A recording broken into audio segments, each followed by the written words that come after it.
Olá, cheguei de novo. Poxa vida, faz tempo, hein? Na verdade, eu tenho vontade de fazer muitos vídeos, mas não faço porque senão eu vou ser preso. Não é brincadeira não, eu gostaria que fosse, mas para você ver como as coisas são absurdas no Brasil, eu pura e simplesmente fui processado na Justiça Federal por defender o povo palestino, por defender a causa palestina.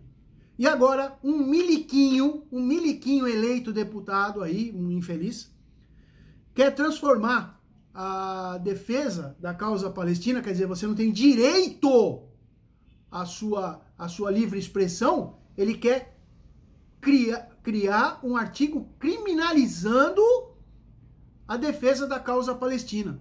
Ou seja, cadê a liberdade de expressão? Ah, os milicos querem liberdade de expressão quando é para eles. Agora, quando é para os outros, não tem liberdade nenhuma, é ditadura! É assim. Desculpa, né? Desculpa já começar esse vídeo assim, mas, cara, o Brasil é um país demente e eu sou um cara revoltado. Quando eu comecei esses vídeos foi para falar um pouco de mim. E eu me revolto nesse país. Esse país é um país que, aliás, a humanidade não deu certo. Né? Quanto mais eu vejo isso, menos eu gosto do mundo, menos eu gosto do Brasil e da pseudo-humanidade. Falando, né, o que eu quero falar, isso aí é uma causa palestina, a Palestina me causa uma indignação violenta. Nós estamos vendo um genocídio aí, infelizmente agora até a liberdade de expressão está sendo cancelada.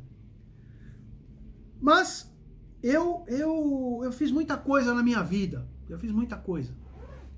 E entre as coisas bestas que eu fiz, eu cismei de escrever livro. Mas isso não começou quando eu já tinha idade. Isso começou quando eu era moleque. Eu, para tentar agradar meu pai, eu devia ter uns 10 anos, 10 aninhos, por aí. Para agradar meu pai lia muito e meu pai gostava de ler livros de porcaria. Os livrinhos que ele comprava na banca de jornal. Ele achava que ele era leitor. E não lia nada científico, nada, enfim. Mas ele achava que ele era um leitor, que ele era um cara estudado. E na época, isso aí foi 1970, né? Década de 70, tinha muito filme de western, né? Velho Oeste e tal. E eu peguei um caderno pequenininho, capa dura, um caderninho bem pequenininho, parecendo uma caderneta, mas era um caderno grosso, na época tinha, hoje não tem mais. E eu escrevi um livrinho, uma história de um faroeste e tal, pro meu pai ler, porque meu pai gostava dessas porcarias, e eu falei, puta, vou escrever pro meu pai. Escrevi meu livrinho todinho, do começo ao fim, eu acabei com aquela caderneta. Levei pro meu pai todo feliz, olha, escrevi um livro. Meu pai, do jeito que ele pegou, cara, do jeito que ele pegou, ele jogou, falou, essa porcaria não serve pra nada. Ele não se deu o trabalho de abrir a capa. E a partir daí, eu 10 anos, eu falei, aí você perde o interesse. Aos 14 anos, acho que eu já falei em outro vídeo, eu me alistei na aeronáutica, minha mãe não deixou eu seguir carreira, porque eu me alistei para ser piloto. Então você começa jovem para fazer todos os trabalhos, exercícios pro tórax, enfim, para ser piloto de caça. Minha mãe não deixou. E aí, enfim, segui a vida com 16 anos. 16 anos. A molecada tinha uma coisa que se chamava omelê. Não sei como é que chama hoje. Que era você se apresentar num time de futebol, você ia jogar no campo, então você ia, levava chuteira, enfim, meião, e eles te davam a camisa e o short para você jogar bola. Você entrava no time e ia jogar. E ficavam olheiros do time olhando para ver quem era o moleque que jogava melhor, para trazer ele pro time. Pô, quando a molecada da minha época, 15 anos, 16 anos, vamos lá, todo mundo queria ir no Corinthians, no São Paulo, eu convenci a molecada a ir na Portuguesa de Desportos. Por que a Portuguesa? Porque era o time de coração do meu avô, pai do meu pai. Puta merda, e a molecada topou, eu consegui convencer e a molecada topou. A gente ia todo mundo junto para participar de um jogo lá, né? E eu era goleiro, enfim, eu era goleiro. Mas, enfim, puta, vim todo contente, cara. Vim aqui na casa do meu avô. Ô, vô, putz, olha, eu vou fazer o teste lá na Portuguesa para ser jogador profissional. Meu avô nunca viu eu chutar uma bola. Nunca. Meu avô nunca viu eu chutar uma bola. E aí, meu avô olhou bem na minha cara e falou, isso aí é para quem tem o dom. Você não serve para nada. Você não vale nada. Você não vai jogar porra nenhuma. Não vai lá, eu não... Falei, caraca, assim, meu avô me deu uma puta numa esfrega, cara. Falando grosso, alto, não foi uma conversa. Aí eu desisti. Eu sei que eu acabei não indo. Aquilo me desanimou muito. E isso marca a infância de uma criança. Isso marca muito. Tanto que eu tenho 61 anos, não esqueço disso até hoje. E veja só, foi meu pai e o pai dele, meu avô. Tá bom. Segui a vida. Aí quando foi em 1997, eu tive a ideia de escrever um livro. De novo. Cara, eu não vou contar quem é para não criar problema. Mas uma pessoa muito perto de mim falou, você não vai escrever porque você não tem capacidade. Puta, aí eu escrevi de raiva. É esse aqui. Pena que no vídeo tá ao contrário. Mas eu também tenho culpa. Esse foi o título que eu escolhi. É esse livro aqui. Eu escrevi, registrei na Biblioteca Nacional, tudo direitinho, passei na comissão de averiguação de projetos culturais da Prefeitura de São Paulo, fui aprovado. Mas nós estamos no Brasil, cara, um país semi-alfabetizado. Ninguém lê. E tá bom, escrevi meu livro, editei, mas fui eu que fiz, fui eu que mandei fazer, esse aqui, entre outros. Os que pediram emprestado, ninguém devolveu, ninguém comprou um livro desse. Os exemplares que eu fiz eu tive que dar. E os que eu emprestei não voltaram. Mas aí vem o fato engraçado. Eu escrevi, passou na lei de incentivo à cultura, com escritores, enfim, ligados à Prefeitura de São Paulo. Registrei na Biblioteca Nacional. E na época, a mesma história foi publicada na Espanha. A mesma história. Eu falo de dois rapazes que um deles acidentalmente criou uma forma de viajar no tempo e voltou, na hora de escolher, voltou à época de Jesus Cristo. E aí tem passagem com Jesus, enfim, Jesus é um personagem do livro, enfim, puta, o livro ficou legal. Com todo respeito, claro, o livro ficou legal. Apareceu na Espanha, a mesma história, tá? Eu escrevi em 96, o livro foi editado lá no final de 97, início de 98, pode pesquisar. Só que em vez de dois rapazes civis, eram dois militares. O espanhol escreveu que dois militares americanos viajaram pelo tempo e chegaram a Jesus. A história é muito parecida com a minha. E aí eu escrevi mais 3 livros, mas nunca tive vontade. Aliás, eu escrevi mais 2. Eu nunca tive vontade de publicar de novo, porque como é que eu vou fazer com um livro meu, uma história minha, reclamar direitos autorais lá na Espanha? É muito fácil em qualquer momento, na Biblioteca Nacional, ele ter viajado. É muito fácil a história ter viajado. A não ser que você acredite numa coisa que meu pai chamava de transmimento de pensação. Eu escrevi o livro aqui e um espanhol foi lá e escreveu o mesmo livro. Nossa, isso aí é muito fácil de acontecer. Mas eu não acredito nisso. E aí, Eu escrevi mais 2 histórias, guardei, tá guardada no meu computador, tá aí largada. Acho que um tá guardado em papel, o outro tá no meu computador. E aí eu quando era jovem, na década de 80, teve uma moda, vamos chamar de moda, que todo mundo, né, queria fazer, de regressão a vidas passadas. E, porra, muita gente fez. O Walt Disney escreveu histórias de Tio Patinhas baseado em transgressões a vidas passadas, regressões a vidas passadas. Cara, então, foi um assunto que todo mundo... E é um assunto hoje que na Europa, na Inglaterra, eles levam a sério. Na Índia, esse assunto é muito sério. É um assunto tratado com a maior seriedade. Mas na Europa, eles fazem pesquisa sobre o assunto. São muito interessantes. Se você ver no Google, pode olhar no Google, evita de eu contar, eles documentam tudo. E olha, é muito impressionante o que acontece.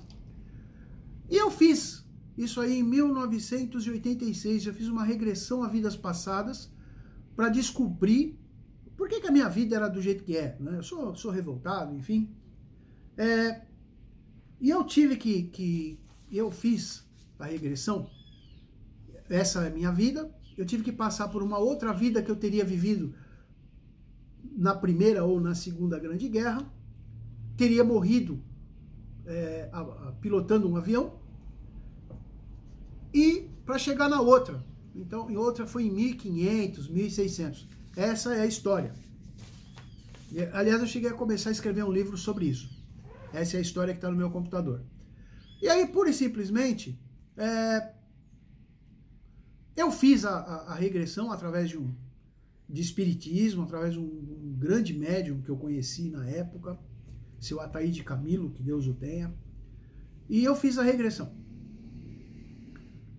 Meu, era eu escrito, eu vi tudo aquilo, e você vê como se você estivesse vendo, você está vivo na posição, você não é uma terceira pessoa olhando o que está acontecendo, você é você olhando, é você fazendo, e era eu fazendo.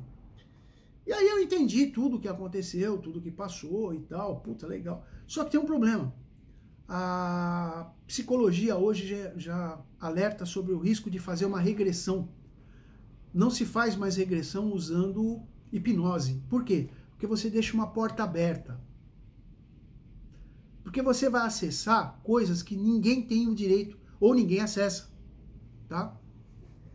Então a psicologia costuma dizer que deixa uma porta aberta e essa porta é muito ruim. Por quê? Porque vai te deixar um elo de ligação com coisas que... Fala pra mim quem lembra de vida passada. Tem alguns casos documentados, mas enfim.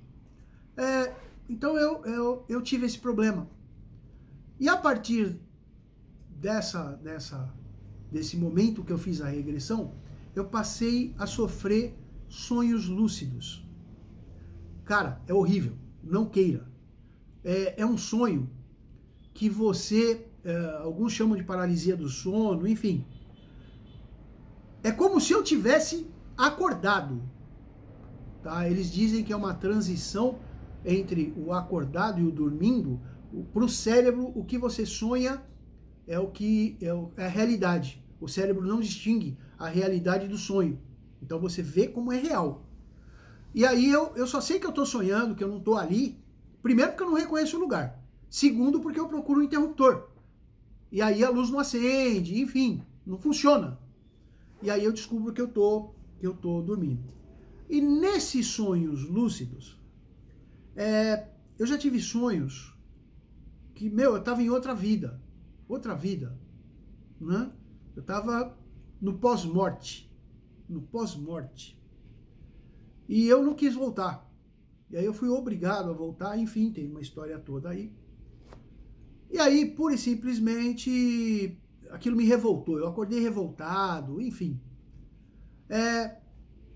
Por quê? Porque eu não queria voltar. Né? Eu não queria estar aqui. Mas, isso eu tive 2 vezes. Foi 2 vezes ao longo da minha vida. Até até os meus 42 anos, mais ou menos. Eu tive esses sonhos lúcidos. Hoje eu tenho pesadelos, é diferente, mas é o mesmo padrão. É coisas assim bizarras. E, pura e simplesmente, eu sou idoso, eu tenho 61 anos, então eu sou idoso, perante a lei eu sou idoso. E o corpo já é velho. E eu acordo a cada hora e meia, a cada 2 horas para ir no banheiro. Ponto. É assim. Vida de idoso é isso. A cada hora e meia, 2 horas eu acordo, vou no banheiro. E a coisa de meses atrás, 3 meses, eu tive um sonho, eu deitei, era 11 horas da noite. Cara, deitei, dormi e não acordei até clarear o dia. Eu acordei às 5h30 da manhã, o dia já estava clareando. Foi um sonho só, um único sonho, muito detalhado, que eu vivenciei aquilo. E foi muito, muito nítido. E foi uma hora, olha, das 11 horas até as 5h30 da manhã. Um sonho só. Isso é típico. E aí eu decidi escrever um livro, uma história baseada nesse sonho. Só que, eu terminei o livro está pronto. Quando você vai publicar, como um assunto de vida após morte, porque, basicamente, eu vou te contar mais ou menos, eu sonhei que eu estava morto. Eu acordei em outro lugar, numa outra casa, uma casa grande. Aí eu olhei e falei, pô, onde eu tô? Um rapaz chegou pra mim, falou assim, você tá morto. Eu falei, mas morri do quê? Do que eu morri? Eu tava bem. Ah, você morreu. Eu falei, então, tá, morri, eu não vou discutir, eu quero morrer mesmo. Me dá um lugar pra mim dormir, porque é o que eu tava fazendo. Eu quero descansar. Aí eu acordei. Eu falei, tô morto mesmo? Eu falei, nunca deixam eu sair da casa. Eu quero sair da casa e conhecer o lugar. O cara deixou. E eu saí com ele. Cara, eu andei era uma cidade, né? Eu andei por essa cidade.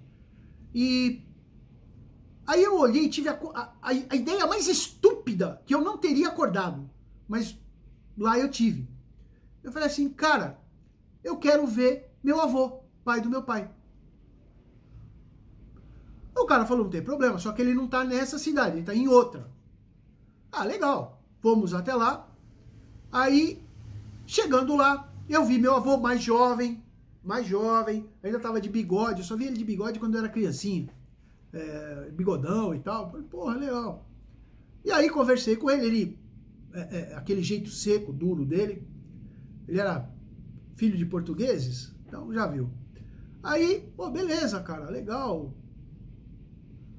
Aí ele me levou para dar uma volta na cidade, onde ele estava. E me levou na Belina, que era o último carro que ele teve em vida, que ele tirou 0.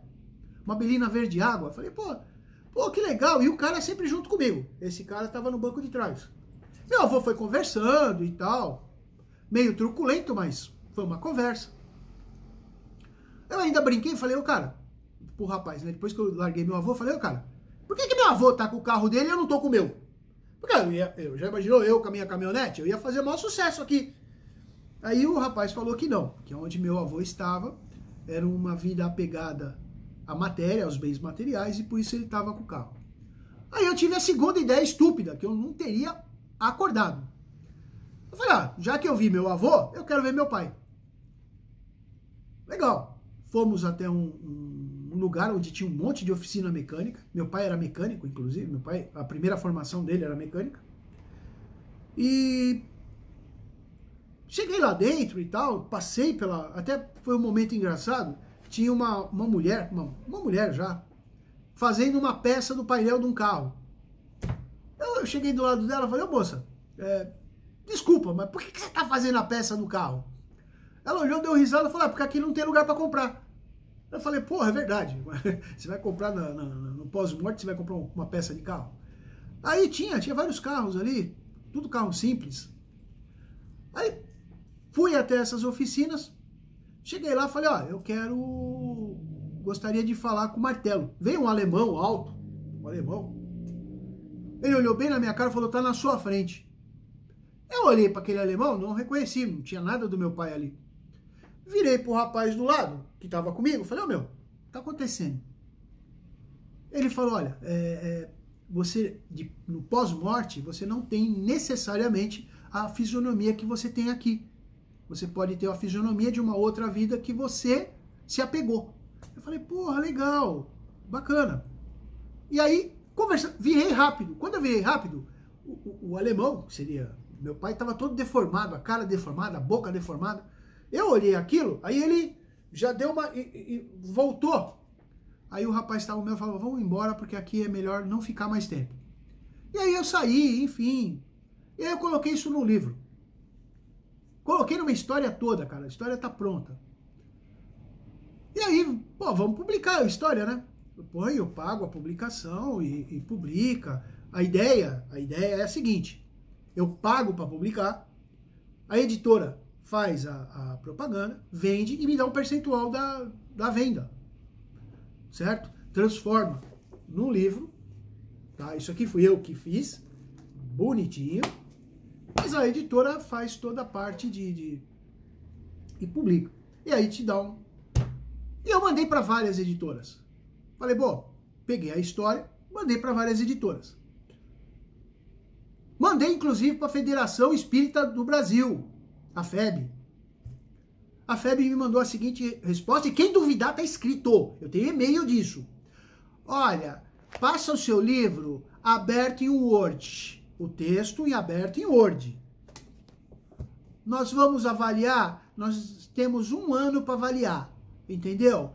Se nós gostarmos do livro, 1 ano, nós mandamos nossos advogados até você e você repassa os direitos autorais para a Federação Espírita, para divulgar a doutrina. Oh, vai pro inferno. É para dar de graça? Aí uma outra editora também me ligou. Olha, manda o seu livro aberto em Word para fazer uma avaliação e um orçamento. Cara, para fazer um orçamento, você não precisa dele aberto em Word. Você pode fazer ele em PDF. Aí eu tinha mandado a apresentação do livro e mais 2 capítulos. Queremos todo o livro em Word. Eu falei, filha, já me roubaram um livro. Eu não vou, de novo, entregar meu livro na mão de outro. Aí você pega do Word, passa para outro, faz umas alteraçõezinhas no texto e tá pronto. O livro tem outro autor. É outra história. Eu falei, se é para perder, eu vou publicar de graça na internet. Pelo menos o Google ganha. O Google fica aí feliz. E um abraço. Moral da história, a moça nem deu resposta, nem ligou mais. Então é muito difícil você escrever livro no Brasil. A coisa de escrever livro no Brasil, eu só tive ideias estúpidas, né? Eu só tive ideias estúpidas. Eu, pura e simplesmente, eu tentei muita coisa, mas parece que eu tentei tudo errado. Eu não acertei uma na porcaria da minha vida. Então, eu queria dividir isso com vocês. Provavelmente, eu escrevo o outro livro, publico, mas vai ser na internet, de graça, você acessa, se quiser, se não quiser, fica à vontade também. E deixar.